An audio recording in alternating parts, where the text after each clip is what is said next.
Kita berdoa bersama-sama ya.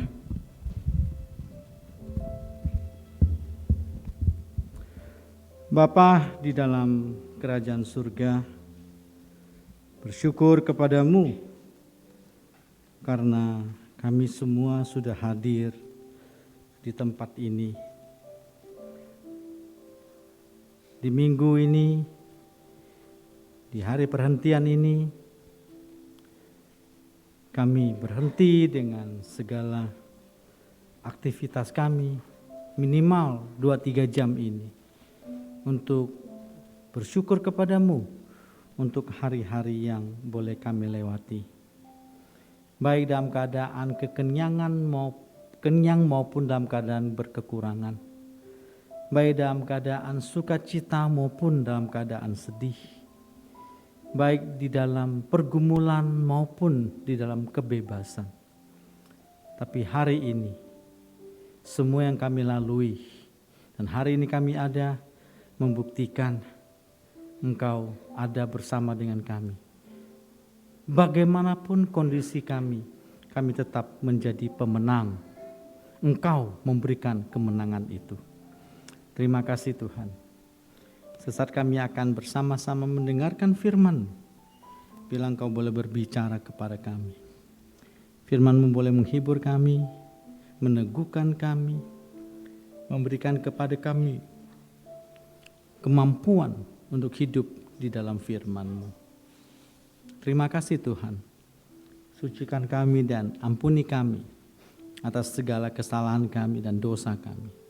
Sehingga firman-Mu ini tidak terhalangi oleh apapun untuk menjadi milik kami semua.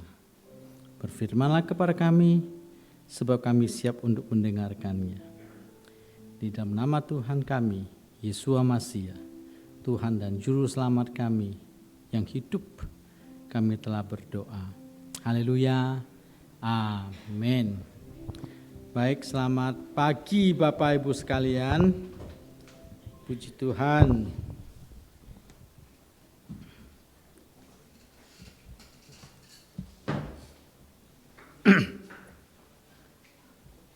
Kan tema bulan ini kan judulnya julid. Tema minggu ini kan pahit. Saya bingung. Sebenarnya mau kemana? Lalu saya ingat saya ada satu bahan khotbah tentang pahit. Saya nggak tanya dengan Pak Steven. Kalau saya tanya Steven, maksudnya pahit apa? Atau dia kasih pengertian yang lain, wah saya repot lagi. Mendingan yang ada aja disiapkan. Ya, oke. Saya mungkin pernah khotbah ini, atau mungkin juga belum. Tentang akar kepahitan. Tentang akar kepahitan. Kalau pernah khotbahkan ini ada beberapa revisi yang saya ubah, saya kurangi dan saya tambahkan. Jadi temanya pun berubah dengan tema. Kalau dulu temanya akar kepahitan, sekarang temanya bertahan di dalam kepahitan. Bertahan di dalam kepahitan. Mari kita buka Ibrani pasal yang ke-12 ayat yang ke-15.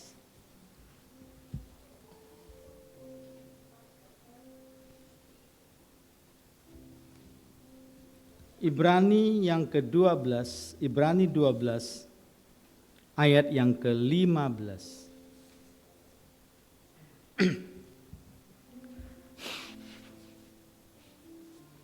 Ibrani 12 ayat yang ke-15.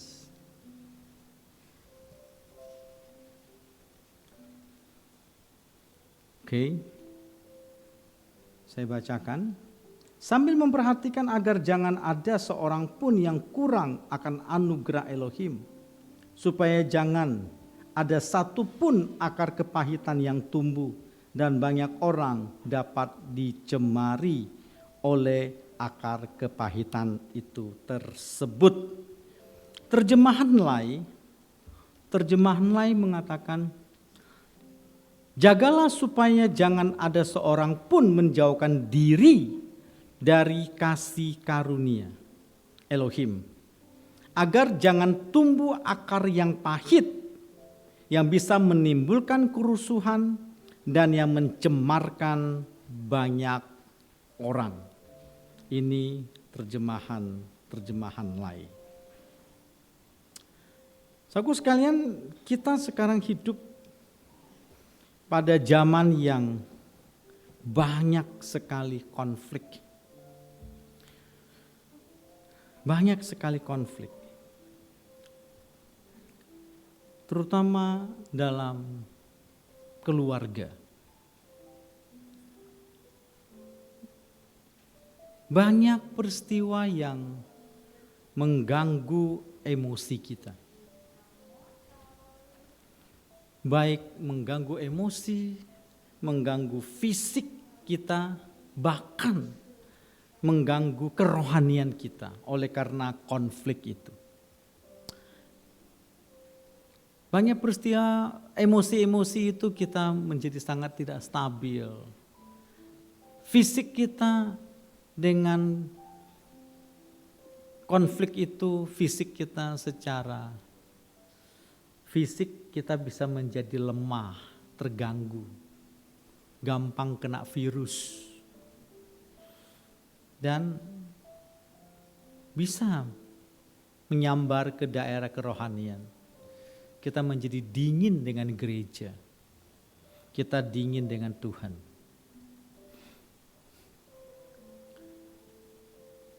Saudaraku sekalian, peristiwa yang menyakitkan, yang terus-menerus terjadi. Peristiwa yang menyakitkan, yang terus-menerus terjadi, akhirnya menjadi tumpukan sakit hati. Ya, peristiwa sehari demi sehari, setahun, terus tidak berubah. Itu bisa menjadi tumpukan sakit hati yang pada akhirnya apa yang disebut dengan akar kepahitan. Akar kepahitan. Dan biasanya ini banyak terjadi di dalam keluarga. Karena satu wilayah yang kita sulit untuk pergi. Kalau kita sakit hati dengan kantor, kita bisa resign. Kalau kita sakit hati dengan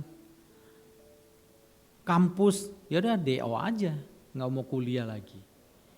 Tapi keluarga, kita sulit untuk memisahkan diri. Karena ada berbagai alasan dan faktor. Maka akar kepahitan itu banyak muncul dari keluarga. Hal-hal yang membuat munculnya akar kepahitan itu bisa karena penolakan. Kan ada anak yang tidak diinginkan tapi lahir. Ada kan? Ketika dia besar, ketika dia sudah mulai bertumbuh, dia mengalami penolakan demi penolakan. Ada anak yang dipermalukan. Saya pernah ketemu, di depan saya duduk di sampingnya. Saya tidak tahu itu anaknya atau bukan, wanita lagi. Dipukul di depan umum, didorong, ditendang sama seorang ibu. Dan wanita ini tidak bisa berbuat apa-apa, anak remaja. Tidak bisa berbuat apa-apa, saya melihat dia menangis. Saya kira dia menangis bukan karena dia sakit, tapi dia menangis karena dia malu. Dia sudah besar lalu dia dipukul. Saya berpikir kalau dia adalah seorang ibu yang sayang kepada anaknya, dia tidak akan memperlakukan anak gadis remaja ini dengan cara demikian. Dipermalukan. Kalau di depan umum saja dia berani mau melakukan hal itu, bagaimana di rumah? Kita tidak tahu. Ada keluarga yang pilih kasih. Sayang anak ini, anak itu kurang. Saya hanya punya satu anak dan terkadang saya merasa saya kurang. Tapi terkadang saya merasa saya bersyukur. Kalau saya punya 2 anak mungkin saya bisa menjadi orang tua yang pilih kasih. Ada ketidakadilan. Memperlakukan keluarga dengan tidak adil. Ada yang merasa tidak dihargai. Ini peristiwa yang terus menerus ya. Tidak dihargai.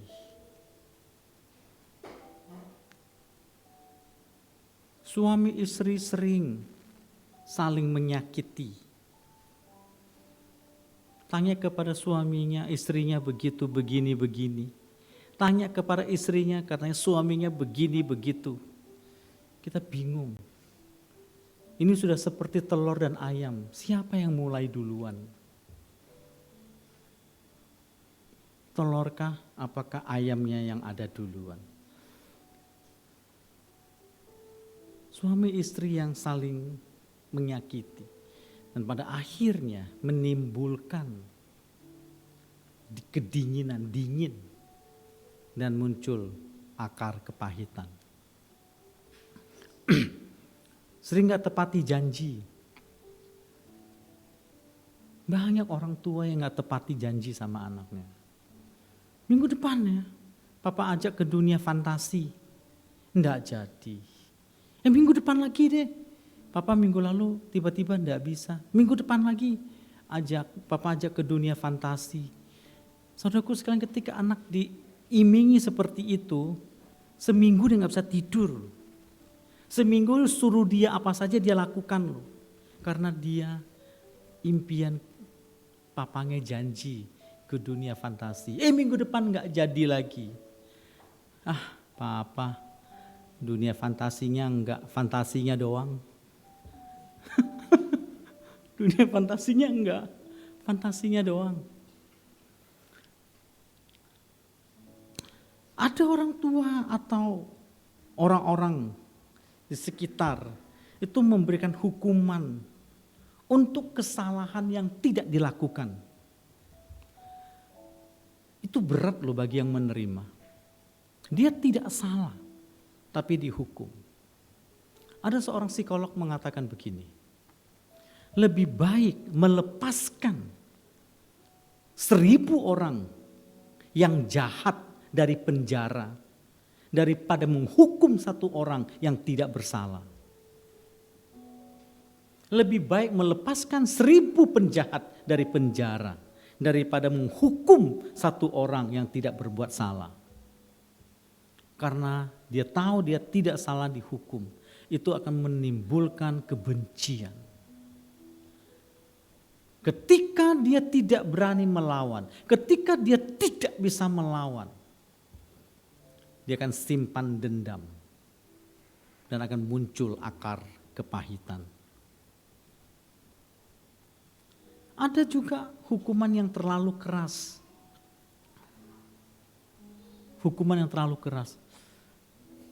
Saya jalan-jalan di Mall Kelapa Gading.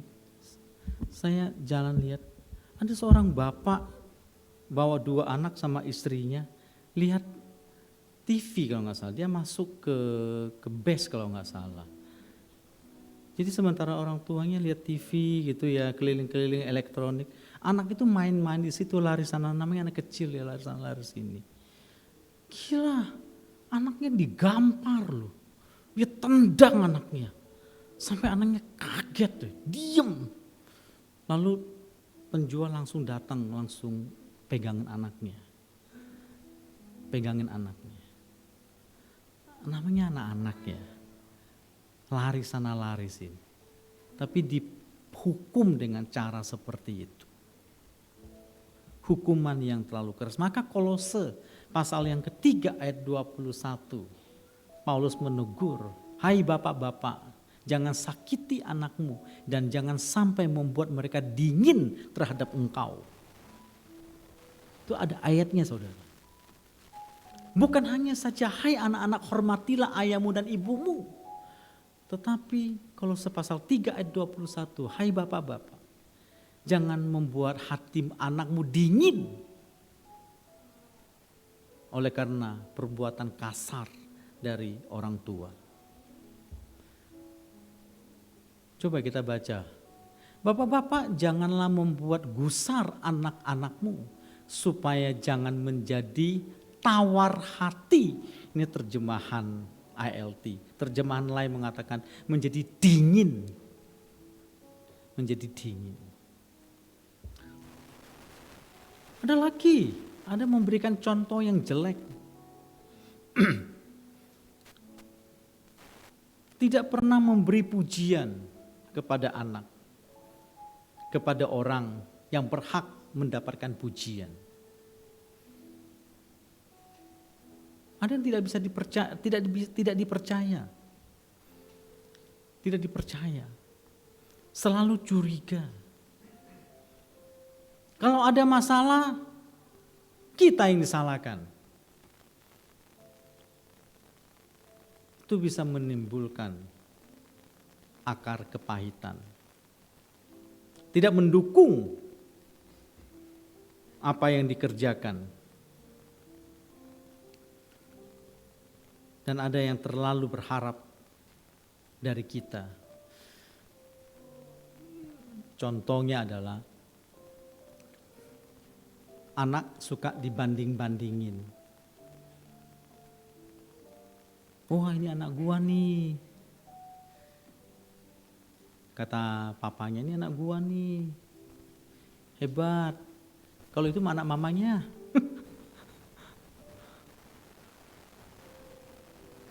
Ini pinter nih. Padahal setiap anak itu memiliki kelebihan dan kekurangan yang berbeda. Memiliki kemampuan yang berbeda. Nah, saudara sekalian, jikalau hal seperti ini terus-menerus terjadi, menimbulkan akar kepahitan. Apa akibat dari akar kepahitan? Biasanya putus asa. Jadi putus asa. Apapun tidak mau. Tidak semangat. Kalau dia diberani sedikit, dia menjadi pemberontak. Dia akan menjadi pemberontak. Di rumah, di dalam masyarakat, dia akan menjadi pemberontak. Pesimis, rasanya tidak ada harapan. Malu, tidak percaya diri. Lalu orangnya terlalu peka sekali. Peka dan akhirnya menghasilkan dia cepat tersinggung. Karena di rumah sudah begitu. Sekarang di luar pun mendapatkan perlakuan seperti itu. Dia menjadi peka, curiga, lalu bersifat negatif. Muncul negatif, curiga, lalu negatif. Uncontrol, marah yang tidak terkendali, dan suka bales. Suka bales.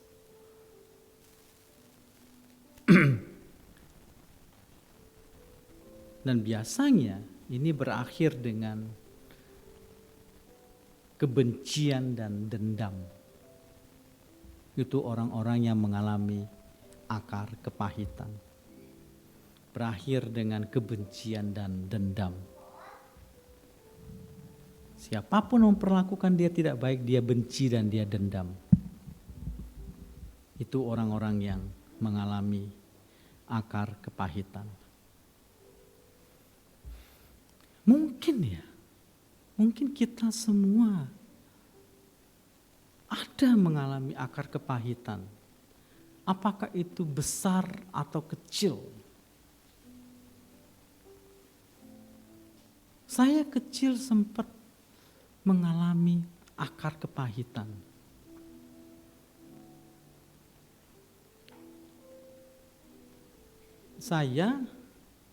Koko saya satu lagi di atas saya, baru Pak Steven. Ini bertiga kan usianya nggak jauh-jauh amat. Ya kalau Pak Robert kan paling gede itu lain lagi dunianya kan, sudah bukan dunia kita lagi.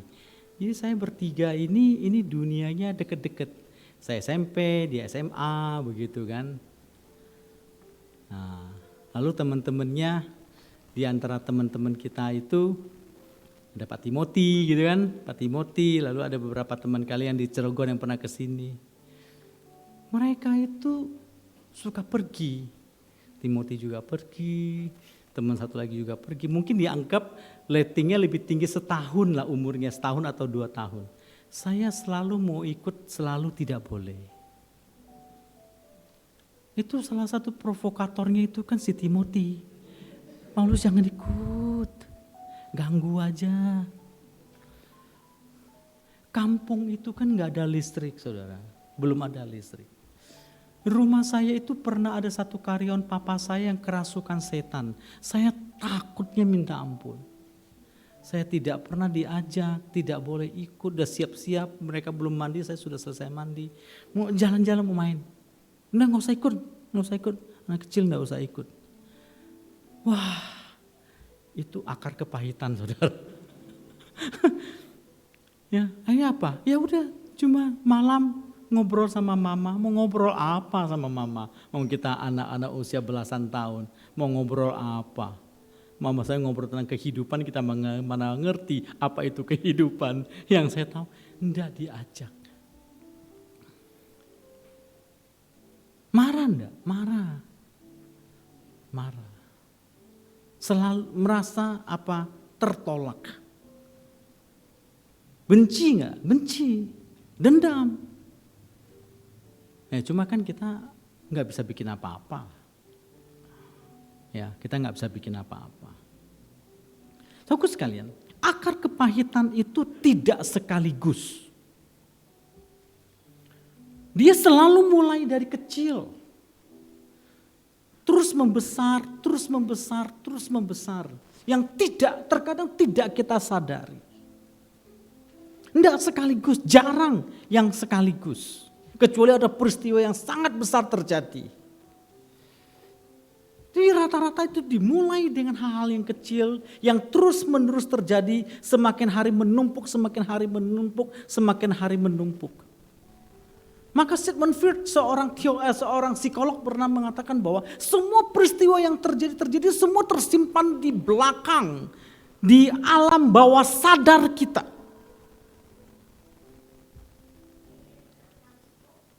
Terjadi, ya sudahlah, simpen. Terjadi, ya sudahlah, kita tidak bisa apa-apa, tersimpan. Lalu Sigmund Freud mengatakan suatu hari ketika alam bawah sadar ini sudah penuh, maka dia akan meledak.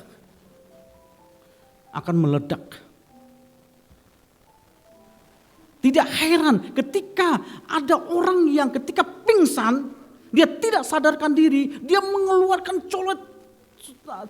celoteh yang tidak berhenti dengan penuh dengan makian dan kata-kata kasar. Itu dia, katanya alam sadarnya itu sudah tidak mampu menampung memorinya sudah penuh, dia meledak.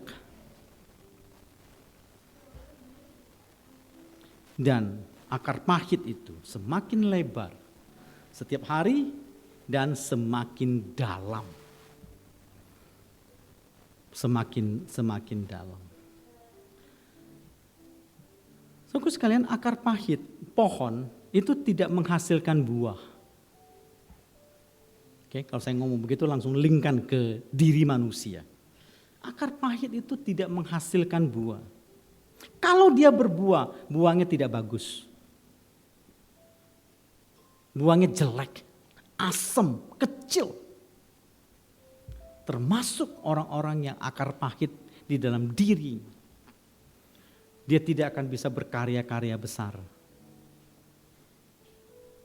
Karena akar pahit yang bertumpuk bertahun-tahun di dalam dirinya.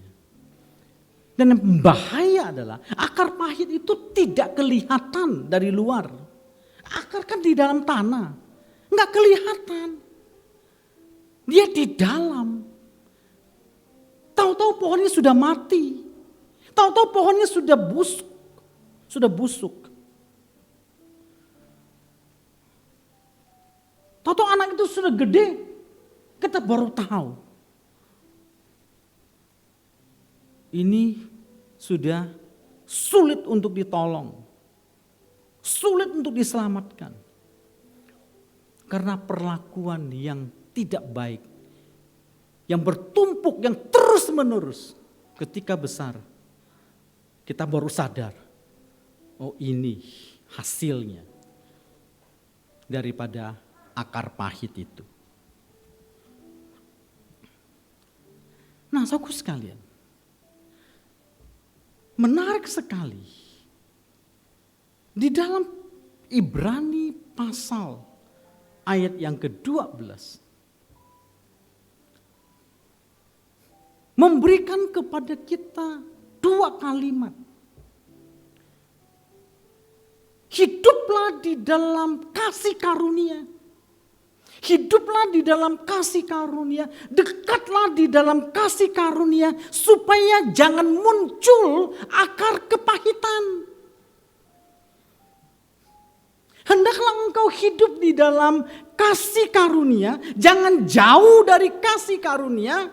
Supaya engkau jangan mengalami akar kepahitan. Kalau seandainya kita mengalami akar kepahitan sekalipun, Alkitab mengatakan dekatlah engkau dengan kasih karunia. Karena apa, saudaraku sekalian? Karena dengan dekat kasih karunia kita berada dalam perlindungan walaupun di dalam kondisi sakit hati atau akar pahit. Di dalam kasih karunia itu selalu ada pertolongan. Saudaraku sekalian, penyelesaian akar pahit yang paling ideal, ya, yang paling ideal untuk sembuh dari sakit hati, dari akar pahit adalah mengampuni. Mengampuni itu adalah hal yang paling ideal. Cara yang paling ideal. Karena apa? Karena dengan pengampunan atau dengan mengampuni itu adalah sumber kesembuhan diri kita dari akar pahit.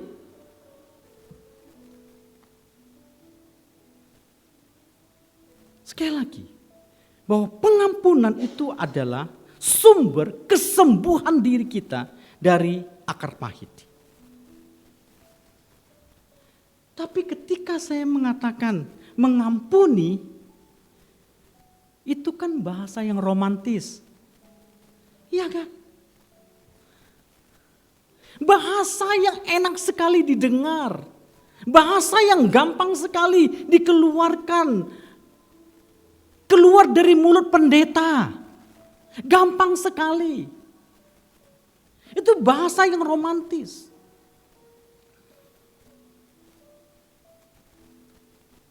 Saudaraku sekalian, walaupun kita Sadar bahwa pengampunan adalah tindakan paling mujarab terhadap kesembuhan akar pahit. Kita lebih rela terus memelihara akar pahit itu daripada kita mengatakan oke, kita selesai. Ya dong? Kita tidak rela. Enak saja puluhan tahun, belasan tahun you menyakiti saya. Sekarang saya bilang oke, kita sudah selesai. Bye-bye, beres.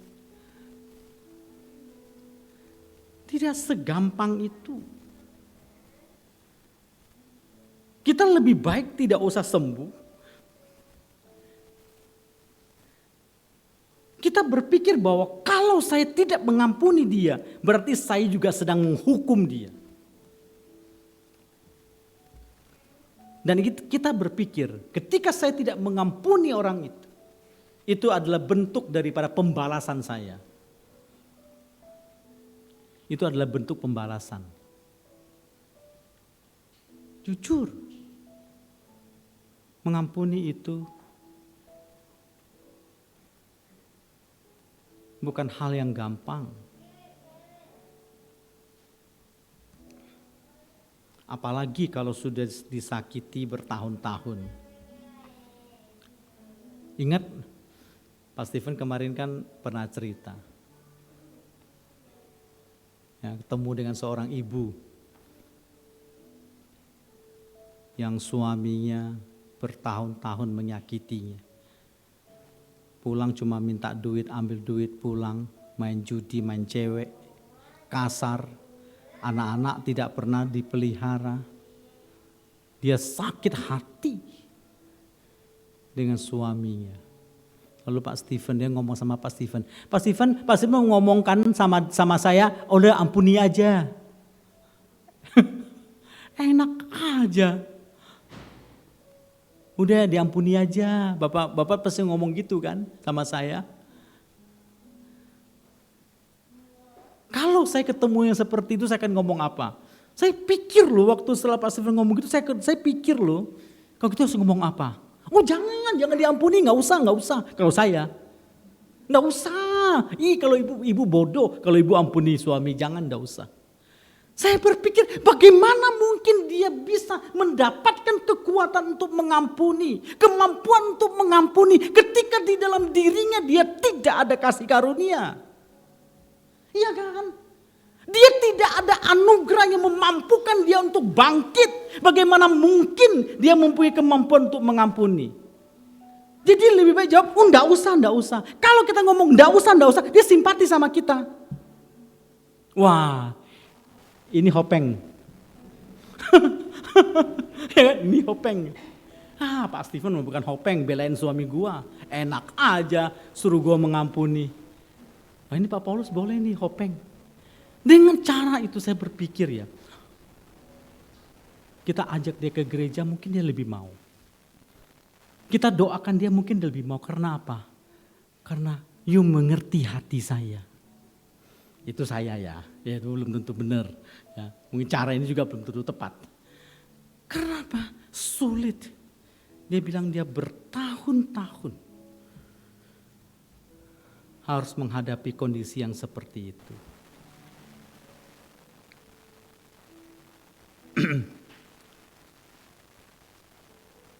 Akar kepahitan itu adalah masalah yang sangat serius. Dia begitu merusak kepribadian orang. Maka penulis sekali lagi mengatakan, jangan jauh dari kasih karunia. Jangan jauh dari kasih karunia.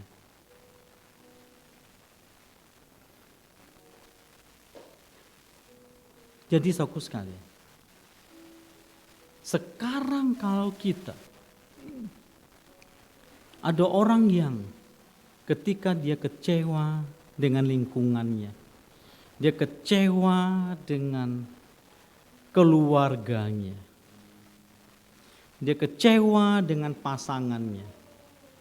Akhirnya dia juga kecewa sama Tuhan. Tuhan tidak tahu apa-apa, jadi terlibat. Tuhan pun disalahkan. Udah, aku tidak usah ke gereja dulu. Tunggu masalahku selesai. Aku tidak usah ikut berdoa dulu. Tunggu masalahnya selesai. Justru saudaraku sekalian, ketika persoalan dan mulai muncul rasa-rasa tidak menyenangkan, Tuhan mengatakan apa? Penulis Ibrani mengatakan apa? Saat-saat seperti itulah engkau harus dekat-dekat dengan kasih karunia. Saat-saat seperti itulah engkau tidak boleh jauh dari Tuhan. Saat-saat seperti itulah justru harus banyak berdoa kepada Tuhan. Supaya apa? Supaya di dalam kondisi akar kepahitan engkau dilindungi, kita dilindungi. Supaya dengan kasih karunia kita masih bisa bertahan, kita masih mampu untuk berdiri, kita masih sanggup untuk berjuang, dan kita masih sanggup untuk menatap masa depan. Oleh karena apa? Oleh karena dekat dengan kasih karunia itu. Kalau tidak, di manakah kita mendapatkan kekuatan dan bantuan dan pertolongan? Tidak ada, saudara. Tidak ada. Harapin manusia. Kemarin saya melihat YouTuber, salah satu yang dari Singapura itu siapa namanya itu, ekonom itu. Tiba-tiba saya lupa namanya. Dia mengatakan, sales itu jangan ngobrol sama sales. Itu bukan ngobrol. Itu namanya curhat. Lu gimana penjualan lu? Aduh payah hari ini. Gue juga payah lo hari ini. Jadi curhat katanya. Nggak maju. Tidak akan ada pertolongan. Karena apa? Sama-sama sales katanya. Sama-sama sales katanya. Dia harus berbicara kepada yang lebih tinggi. Yang sudah berpengalaman. Yang tahu bagaimana menyelesaikan masalah. Dekat dengan kasih karunia, disitulah pengharapan kita. Selama kita tidak bisa mengampuni, selama kita tidak punya kekuatan untuk mengampuni, selama kita tidak mau melakukan itu, firman Tuhan katakan, oke, dekat dengan kasih karunia. Jangan tinggalkan Tuhan. Terus berharap kepada Tuhan. Walaupun kamu sakit. Walaupun you kecewa berat. Tetap tinggal di dalam kasih karunia. Karena di situ masih mempunyai kemampuan untuk hidup dan bertahan.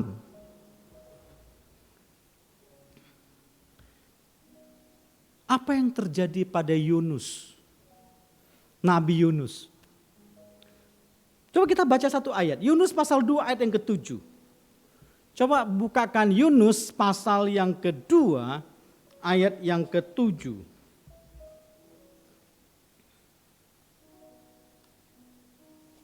Yunus pasal 2 ayat yang ke-7.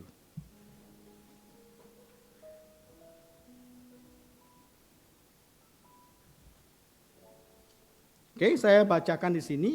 Yunus pasal 2 ayat yang ke-7.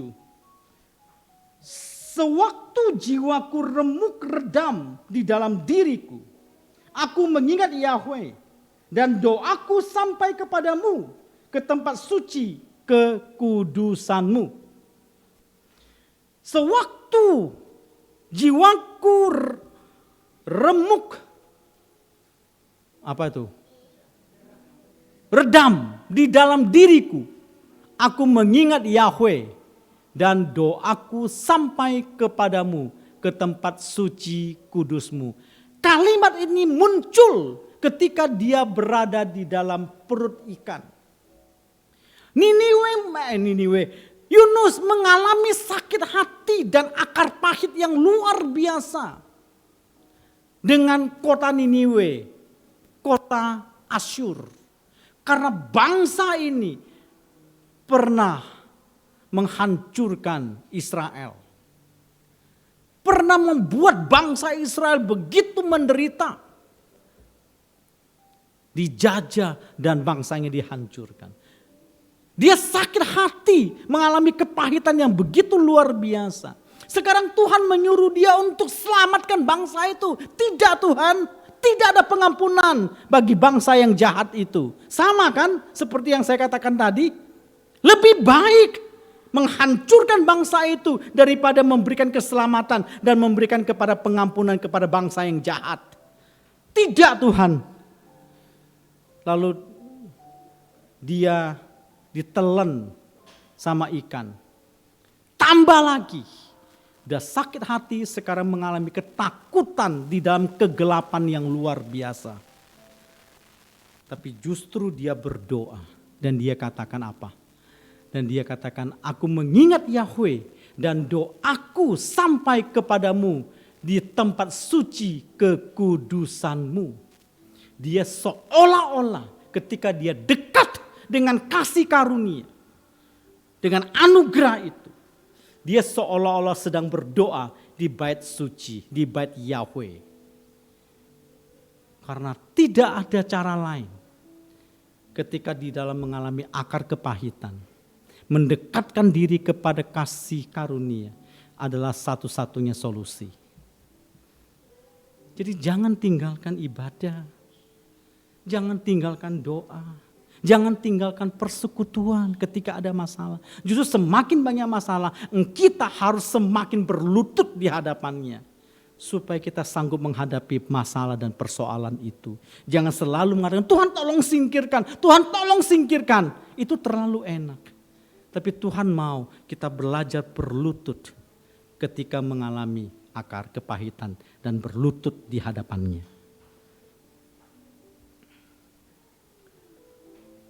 Dulu saya pernah cerita.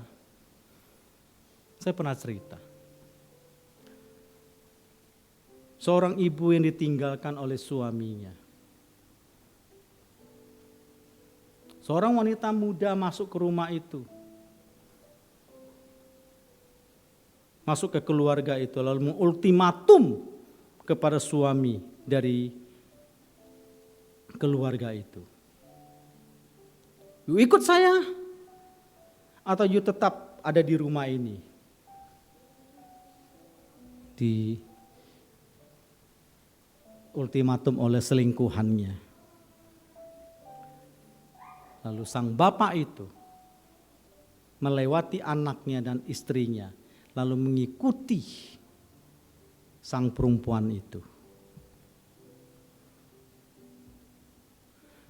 Ibu ini mengalami akar kepahitan yang sangat berat sekali. Ekonomi sudah pasti ambruk. Harus menghidupi 2-3 anak yang masih kecil. Ditambah lagi dengan rasa malu dan sakit hati yang terus menerus. Tapi ibu ini masih tetap setia datang kepada Tuhan. Selalu minta didoakan. Dia mencoba untuk bertahan dalam kondisi yang demikian.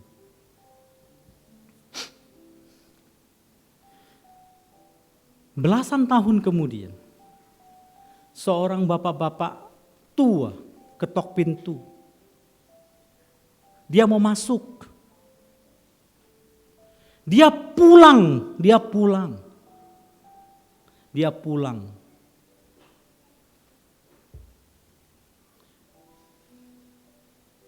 Ketika anak-anaknya tahu. Anaknya sudah besar. Tidak. Keluar. Papa saya sudah mati. Keluar. Papa saya sudah mati. Tidak ada lagi papa saya. Keluar.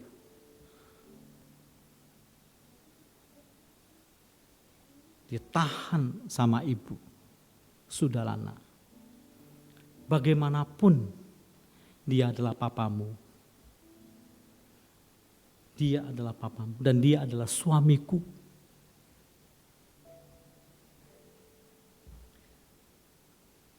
Dia menjadi kuat. Oleh karena apa? Dia tetap hidup di dalam kasih karunia. Dia bertahan di dalam kasih karunia. Sehingga mampukan bagi dia untuk tetap sanggup berdiri.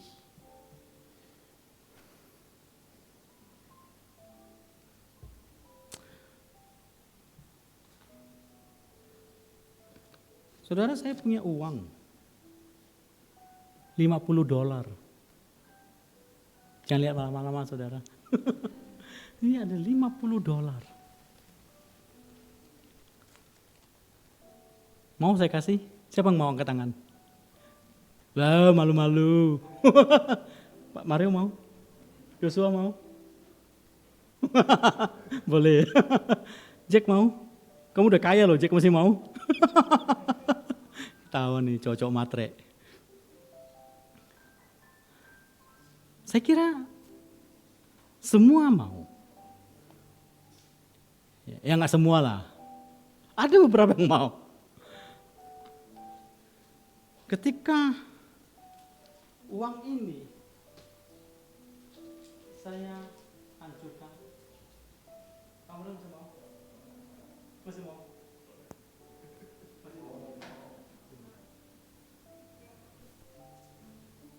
Lalu uang ini saya buang, saya injak-injak.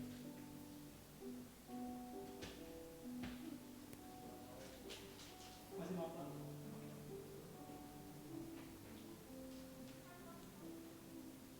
Bagaimanapun uang ini saya apakan, kita tetap mau. Karena apa? Karena nilainya tidak pernah berkurang. Nilainya tetap sama, $50. Dia tidak berkurang. Bukankah banyak sekali kehidupan yang membuat kita hancur dan merasa rendah?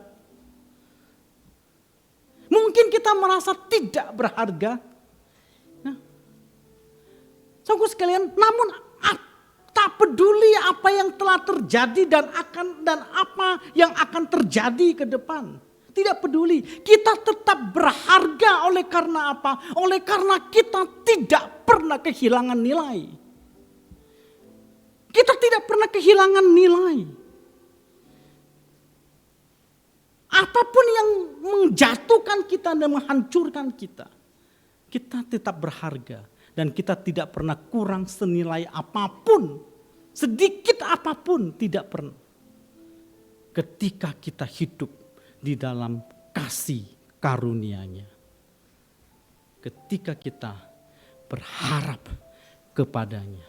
Sekarang saya boleh hancur, tapi nilai hidup saya tetap nilai yang sama di hadapannya. Mari kita tundukkan kepala.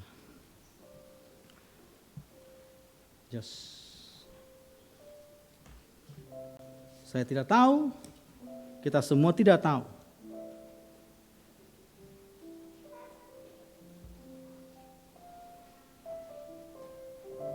Apa yang menemukan hati kita. Tapi kita tahu bahwa Tuhan pasti tolong.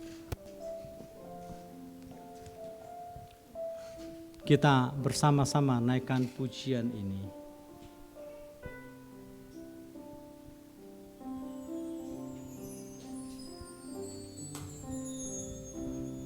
Kuatkanlah hatimu,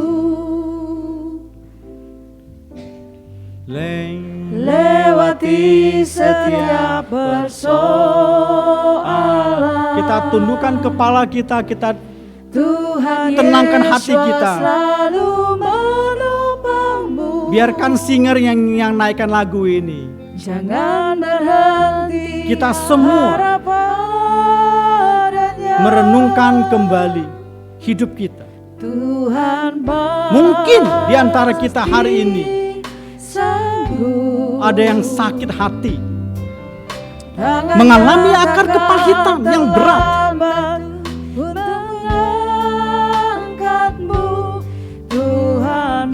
Lihatlah, tengoklah ke atas, buka tanganmu, dan selalulah hidup di dalam kasih karunia. Engkau jatuh, engkau tidak berdaya, Dia akan mengangkatmu. Engkau sedih, engkau kecewa, engkau menangis, Dia akan memberikan penghiburan kepadamu. Cuma satu harapan, tetap dekatkan dirimu kepada kasih karunia. Jangan tinggalkannya, jangan tinggalkan dia. Berdoalah kepadanya, berlututlah di hadapannya, karena dia pasti tolong kepada kita semua. Mari kita nyanyikan lagu ini bersama-sama. Kita nyanyi bersama-sama. Terlambat untuk mengangkatmu, Tuhan masih sanggup. Percayalah, Dia tak tinggalkanmu. Sekali lagi kita mulai dari awal.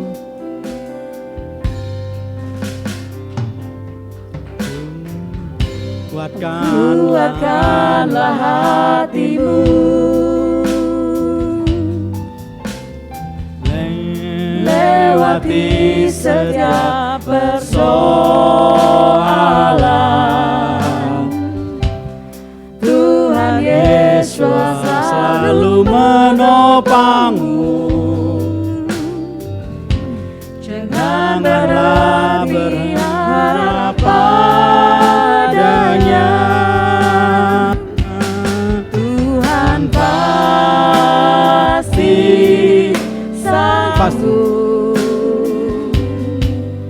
Tangannya takkan terlambat untuk mengangkatmu. Tuhan pasti sanggup.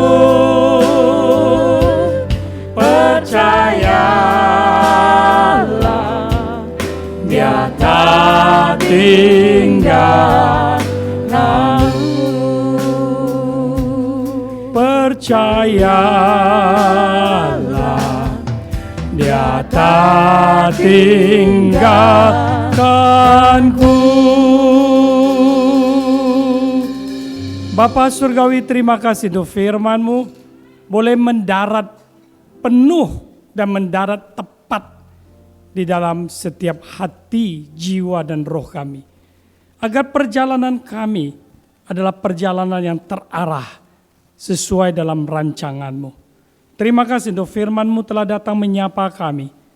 Dan biarlah melalui firman Tuhan sesi demi sesi, dari awal tahun sampai pada bulan Juli ini, kami sungguh berjalan dalam proses. Tuhan Yeshua sedang mengubah kami, mengubah setiap diri kami dari satu unsur ke unsur yang lain, sehingga hati kami benar-benar menjadi pulih, menjadi utuh, dan menjadi cemerlang. Haleluya. Terima kasih. Kami selalu bersetia datang dalam hadirat-Mu untuk menerima firman Tuhan, firman Yahweh melawat kami semua. Dan sungguh hal yang indah pasti terjadi. Beshem Adonai Yeshua HaMashiach, kami berdoa. Haleluya. Amin. Mari berdiri. Shalom, shalom, damai Yahweh. ke atasku sekarang. Shalom, shalom, damai Yahweh sekarang dan selamanya. Seperti sungai mengalir, lembut gemercing, seperti burung merpati, damai surgawi. Shalom, shalom, diberkatilah ku selalu. Berkat atas nama Bapa, Putra, Roh Kudus.